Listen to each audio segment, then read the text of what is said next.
bluffeur pro et voyageur. Je viens raser ton casino de Las Vegas à Mexico. Ma paire d'as, faut qu'elle tienne.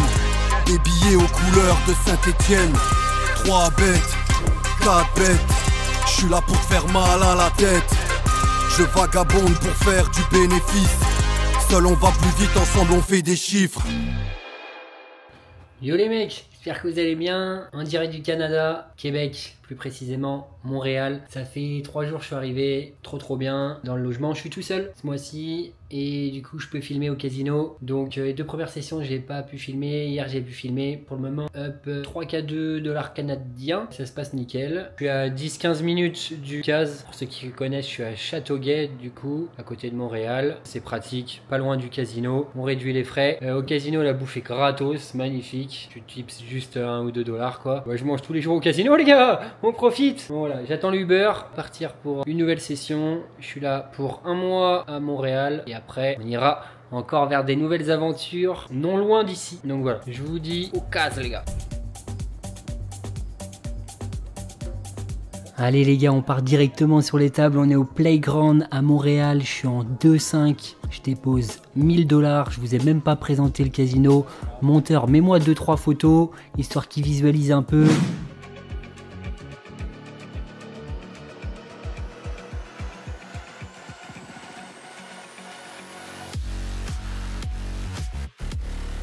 On est parti pour l'action. Et les gars aussi, très important, pensez à vous abonner à la chaîne. Ça me donne ma petite dose de dopamine et vous pouvez être au courant de toutes les vidéos qui vont sortir. Et en plus, je vais augmenter la cadence. Et les gars, restez bien jusqu'à la fin de la vidéo car je répondrai à un commentaire que j'ai reçu sur la dernière vidéo et ça peut potentiellement t'aider. Allez, première main, je découvre paire de rois. Au bouton, on a un open du cutoff à 20 $. Je fais 60 et le cutoff call. On se retrouve sur un flop 4, 4, 8. Mon adversaire check. Je décide de ses bêtes 40 et mon adversaire fold. Et on gagne ce premier pot. Main suivante, c'est un pot straddle. On a le hijack qui open 30 $. Je découvre As-Dame de carreau au cutoff. Je 3 bet à 90. Et on a le joueur en big blind qui 4 bet à 235. Et je sais pas pourquoi, il m'a demandé si j'avais le droit de filmer. Je le sens chaud de me faire une dinguerie. Du coup, je sais qu'il représente strong, mais je décide de payer. Je suis en position. Je call. Flop, roi 8-9 avec 3 piques. Magnifique pour notre main. Notre adversaire décide de ses bêtes 125. Et je peux rien faire d'autre que jeter ma main. Main suivante, j'open As-3, suité UTG à 20 $. La table est assez passive, assez tight. Je décide d'open. Je suis call par le joueur UTG1 qui est plutôt un joueur assez large et call par la small blind. On se retrouve sur un flop 6, 2, 5 avec 2 carreaux. La small blind check, je check et le joueur après moi décide de check. Turn, As de pique, la small blind check. Je décide de miser parce que il a très peu d'as, la small blind du coup. Maintenant j'ai très souvent la meilleure main et le joueur UTG1 joue vraiment beaucoup de mains, donc voilà, j'ai de la value je pense. Il y a un double flush draw. Je décide de miser 50 $ et mes adversaires fold tous les deux. Next 10, on a le cutoff qui est open à 15. Il joue assez large. 2-3 bêtes, paire de 8 à 50 $ au bouton. Et malheureusement, pas d'action, tout le monde fold. J'open As-4 de cœur au cutoff. Et la Big Blind qui est un joueur assez serré défend. On se retrouve sur un flop 9-5-2 avec un tirage à trèfle et un tirage quinte et backdoor couleur. Mon adversaire check et je décide de miser 20 $. C'est vraiment des populations, le Canada, où je me suis rendu compte qu'on peut over ses bêtes au flop. On se fait vraiment très peu de check raise en bluff et mes adversaires fast play leurs bonnes mains comme brelan, de paire. Donc on peut over ses bêtes, ça marche très bien. Mon adversaire call. Et on se retrouve sur une turn qui est un 7 de cœur qui m'ouvre un tirage couleur. Je check et ici je vais décider de miser assez cher, je vais miser 80 $ parce que pour moi mon adversaire il est plutôt capé parce que il va relancer je pense, c'est paire de 9, paire de 5, paire de 2 au flop comme il y a un tirage couleur. Il a très peu de 6 et 8, peut-être 6 et 8 suités mais pas 6 et 8 off. Du coup je peux commencer à mettre pas mal de pression sur cette turn. Donc je fais 80 $ et mon adversaire fait 210. Donc là il représente vraiment très strong. Quinte, 2 paires, brelan de 7 potentiellement qu'il a touché à la turn. Je décide de call avec mon tirage couleur et je prie pour que un cœur tombe et que je prenne un très gros pot. Je paye river 6 de pique, malheureusement ça blanque et mon adversaire fait 350, je peux rien faire à part passer et il montrera bien gentiment ses cartes à la caméra et il avait paire de 9, donc il n'avait pas relancé son brelan de 9 au flop, je m'attendais à ce qu'il relance au flop mais j'aime bien la façon dont j'ai joué ce coup, en tout cas c'est sûr que quand il raise cette turn, il a 2 paires brelan ou quinte minimum.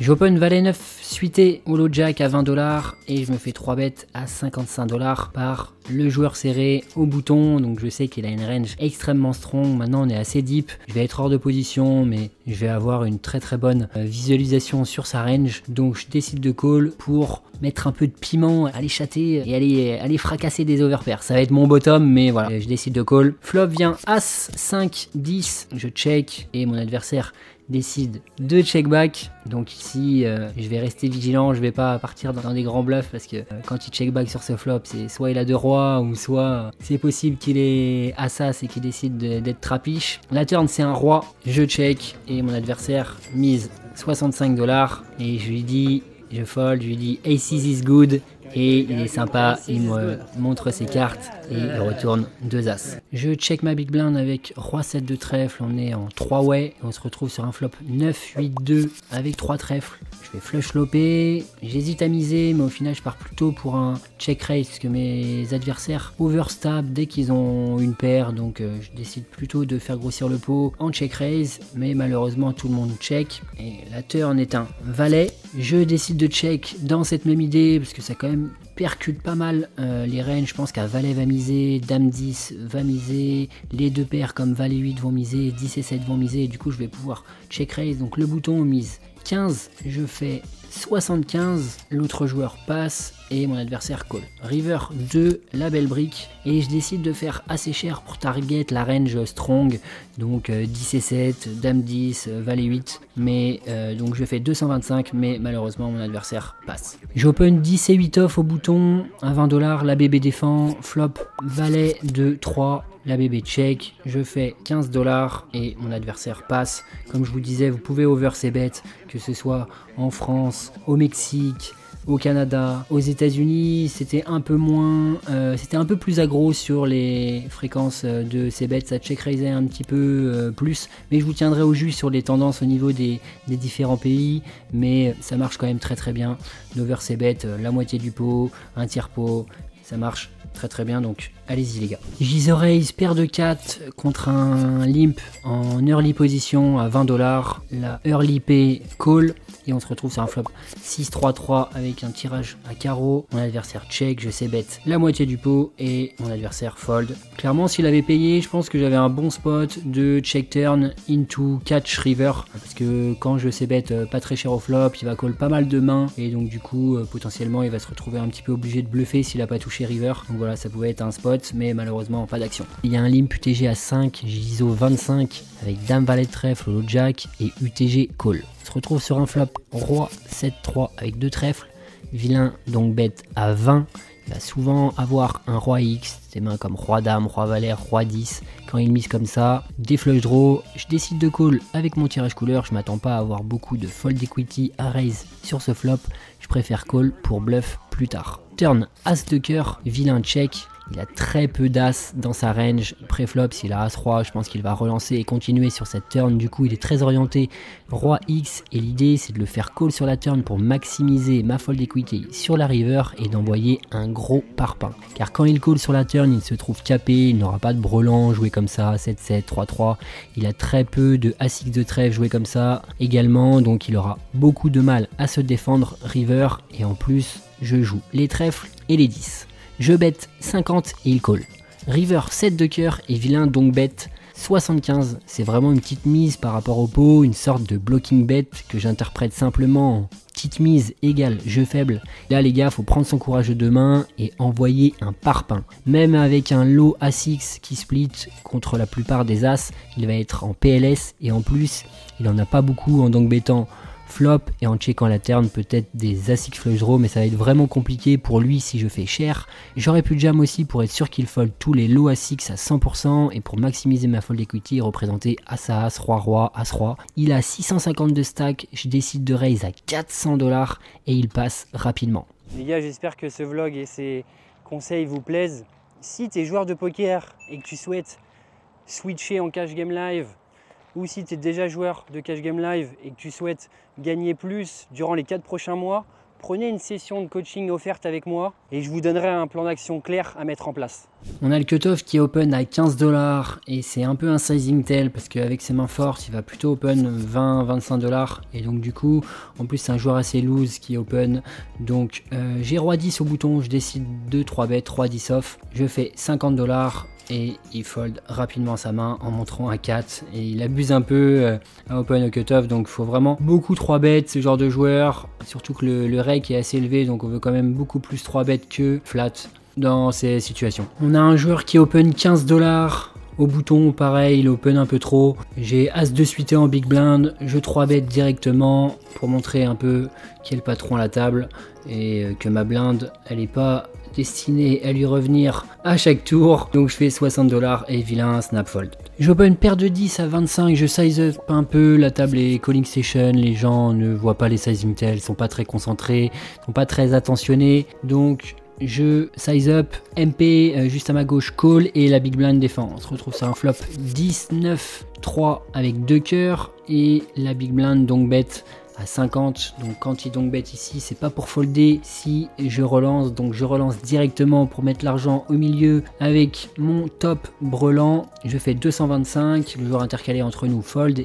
et mon adversaire en big blind call. La turn est une brique, un 2 et mon adversaire donc bet all-in à peu près 400 $. Bien sûr, je snap call. Je lui propose très aimablement de run twice et il ne souhaite pas. River 5, je retourne directement mes cartes et mon adversaire muck et par ici la monnaie et même les billets, magnifique.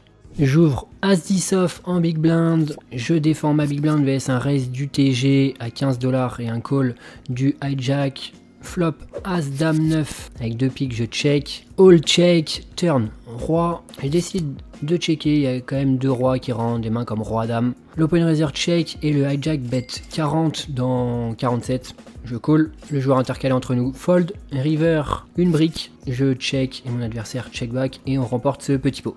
J'open as roi au bouton, on est call par la small blind, flop dame 8, 3 rainbow, SB check, je sais bet 20 $ et mon adversaire min raise à 40. Ok, merci, c'est pas très cher. Je vais payer monsieur. Turn 2, il check, je check back pour réaliser mon équité. River, le bel as, il check à nouveau, je mise 100 $ et il call et il me retourne un as, donc assez tricky. Il avait min check raise, un as au flop.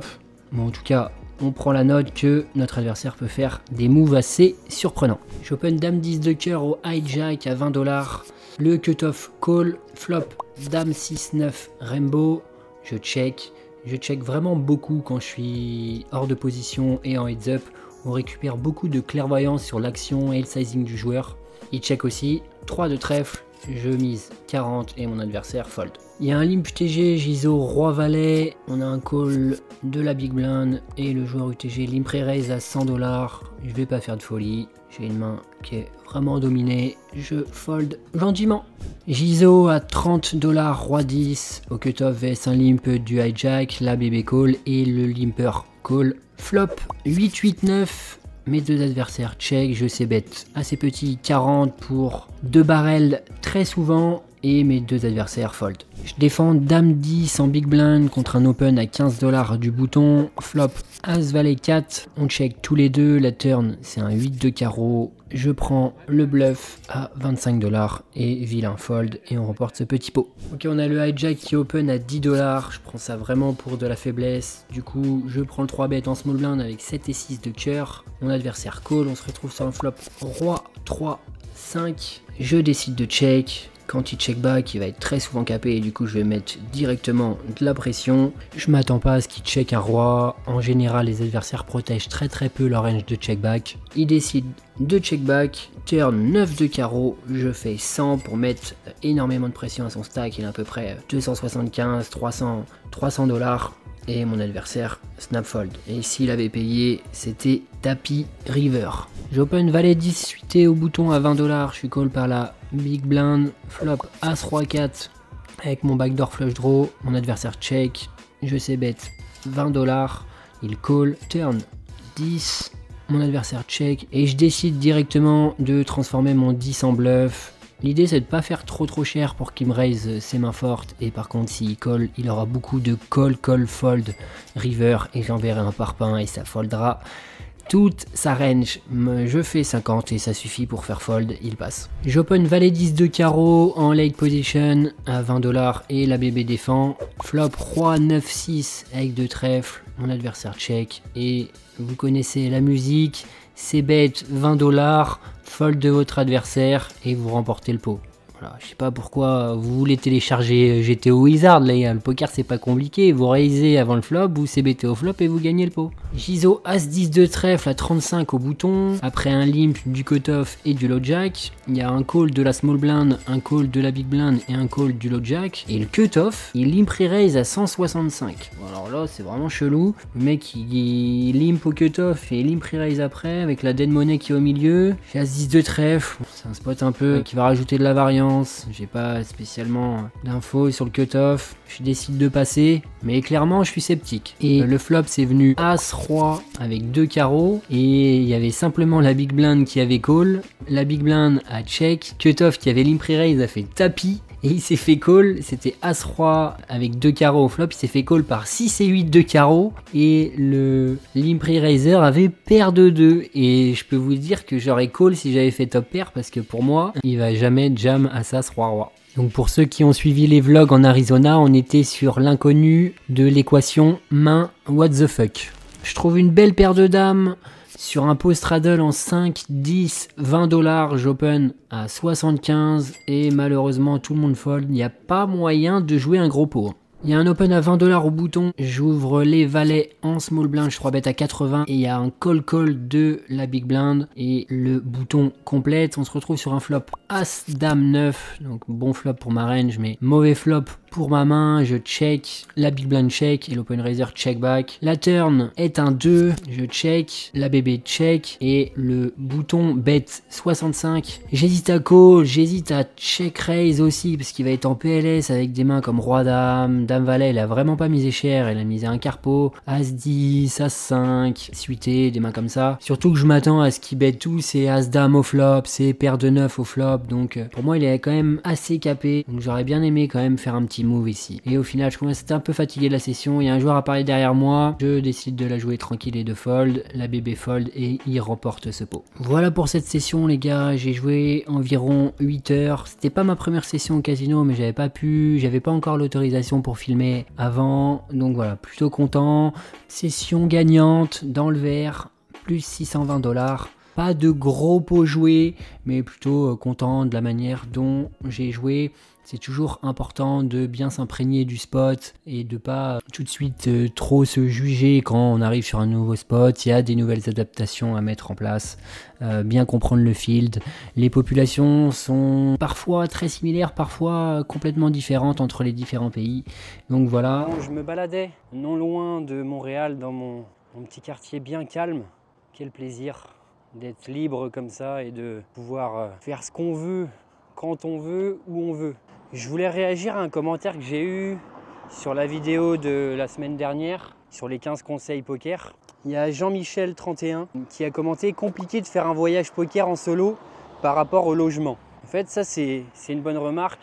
Déjà, merci pour ton commentaire et merci de manière plus large à tous les gens qui me soutiennent et qui m'envoient de la motivation depuis 9 mois et la création de la chaîne YouTube. J'ai vraiment que de la bienveillance et des retours très positifs, donc ça fait plaisir. Pour répondre à ce commentaire, oui c'est sûr, de partir solo, ça va vous coûter plus cher, quoique je vais vous expliquer pourquoi. Très bien de partir en voyage poker avec des amis, moi-même je le fais. Par contre j'aime bien partir tout seul aussi. Je pense qu'au début de sa carrière, on a envie de faire du live et que on est motivé, il ne faut pas se mettre de barrière à attendre quelqu'un, à attendre un pote ou deux. Il faut y aller les gars. Parce que ça peut vite devenir une croyance limitante de « ouais, il faut que je parte, mais il faut que je parte avec quelqu'un ». Il faut faire des sacrifices sur le confort au départ. Bien sûr, à terme, ce n'est pas le projet. Moi aujourd'hui, j'ai la chance de pouvoir partir tout seul, prendre des bons appartements, des bonnes maisons. Quand vous êtes en début de carrière et que vous êtes motivé et que vous voulez construire votre bankroll, prendre de l'expérience en live, il faut faire des sacrifices sur le confort. Parce que très vite, si vous faites des sacrifices là-dessus, après vous allez pouvoir vivre dans des meilleurs appartements, dans des meilleures maisons, etc. Mais il ne faut pas que ça vous limite dans votre quête, dans votre parcours et dans votre envie de voyager pour jouer au poker. Pour vous donner mon exemple, moi quand je jouais en tournoi avant sur internet, j'ai décidé de passer en live. Moi j'ai été motivé. Je n'ai pas attendu que d'autres personnes soient motivées pour partir avec moi. Je suis parti. J'ai essayé de trouver des choses qui étaient abordables et je suis parti. D'ailleurs, passer de MTT à Cash Game Live, c'était un des meilleurs choix que j'ai fait de ma vie. Et quand je l'ai fait, j'ai écouté personne. D'ailleurs, parce que moi, on m'avait donné des croyances limitantes depuis très longtemps par rapport au Cash Game Live. Donc du coup, ça vous montre que des fois, des choses qu'on peut entendre peuvent vous limiter parce que ce qu'on entend, on peut y croire. Et donc du coup, je tenais à vous partager ça aussi. J'aurais pu me dire ouais mais ça va me coûter cher, etc. Oui c'est sûr, je ne vous dis pas de vous mettre en danger, mais si vous sacrifiez une partie de votre confort au départ et que vous prenez des choses, soit des locations petites, vous êtes là pour charbonner, pour aller au casino, faire de l'argent, soit des locations petites, soit dans une chambre, dans une maison. Il y a des mecs, ils font des dingueries. J'ai rencontré quelqu'un, je vous dis pas de faire ça, mais il est jeune, il est déterminé, il dort dans sa voiture et il va au casino et lui il y arrivera à 100%. Je vous le dis direct, il y arrivera à 100%. Bientôt il va arrêter de dormir dans sa voiture parce qu'il aura gagné assez pour vivre du poker décemment. Ce que je veux vous dire c'est ne vous arrêtez pas à attendre les gens parce que si vous attendez les gens, ça peut vous limiter dans votre progression. Vous êtes motivé, mais c'est dur de trouver quelqu'un qui est motivé comme vous, qui veut aller à tel endroit comme vous, qui veut jouer au poker comme vous. Votre entourage poker, il va arriver petit à petit. Et si vous voulez faire un voyage poker avec d'autres personnes, très bien. Mais si à un moment donné, vous voulez aller à un endroit et que vous êtes tout seul, allez-y quand même. Moi, je kiffe faire des voyages poker avec mes amis, mais je kiffe être tout seul. Là, je suis à Montréal, tranquillou, je fais ce que je veux, quand je veux, où je veux. Là, vous êtes en mission, les gars. Vous êtes en mission, il faut charbonner. Et donc, du coup, il faut attendre personne, à part de vous-même, des efforts, de la persévérance, de la détermination. Il n'y a rien qui doit vous arrêter et ce n'est pas un logement qui doit vous arrêter, en fait. Je pense que c'est un conseil qui est important. C'est sortez de votre zone de confort, quitte à négliger un petit peu le confort au départ. Parce qu'en fait, ce qui vous attend après, c'est des voyages, du confort. Bien sûr, si vous faites tous les efforts nécessaires et que vous travaillez votre jeu, etc. Je pense qu'il faut faire des sacrifices dans la vie. Voilà, je pense que c'était intéressant de répondre par rapport à ça. Il y a toujours des solutions. Je suis très optimiste dans la vie. J'entends beaucoup de pessimistes et moi, c'est énergivore pour moi. C'est énergivore. Donc, allez-y les gars, foncez. Si je peux vous aider grâce à ma chaîne YouTube à vous inspirer ou en tout cas à vous partager des conseils poker, ben moi je le fais avec grand plaisir. Si ça peut vous aider, c'est top. Mais en tout cas, je pensais que ce conseil était important. Voilà les gars, pensez à vous abonner à la chaîne. On est bientôt 2000, encore un peu de travail, on sera bientôt 2000. Pensez à rejoindre le Discord de Poker Explorer aussi. Il y a des gens qui peuvent vous aider sur les casinos, sur vos mains. Si vous avez des interrogations sur des mains que vous avez jouées, n'hésitez pas à apporter votre contribution par rapport à ça. Je vous dis à très vite pour la suite des aventures. Ciao!